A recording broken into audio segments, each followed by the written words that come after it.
Nahuli ang isang rider sa Camarines Sur na may kandong-kandong pang bata. Sa Marikina naman, nakunan din ng video ang pang-hold up ng dalawang lalaki sa isang jeep. Sa dashcam video nakuha ni Youth Cooper Aaron Cadaing, makikitang dalawang lalaki na sumampa sa isang umaandar na jeep sa tapat ng isang mall sa Marikina City kagabi. Tila pilit nilang inaagaw ang gamit ng mga pasahero. Hindi malinaw kung ano ang natangay ng mga suspect pero agad silang bumaba ng jeep at tumakbo. Biglang inarangkada ni Youth Cooper Aaron ang kanyang sasakyan. Mag-hold up sasagasaan ko sa ano . Sunod na bumaba ang ilang pasahero. Bumaba siya at sinundan ang mga suspect. Hindi pa malinaw kung nahuli ang mga suspect.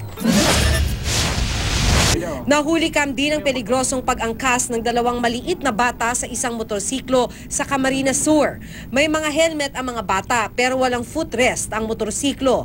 Ang isang paa ng bata nakalaylay, ang isang paa naman ay nakatapak na sa tambutso. Tila takot naman na mahulog ang mga bata kaya todo ang kanilang kapit sa rider. Sa bayan naman ng Baaw, isang rider ang nakuna ng video na nagmamaneho ng motorsiklo habang may kandong na bata. Isang kamay lang ng rider ang nasa manibela dahil ang isang kamay niya nakahawak sa bata. Labis na nabahala mga motorista sa mga video ng mga pasaway na rider. Payo nila, huwag gagayahin ang mga ito para makaiwas sa disgrasya.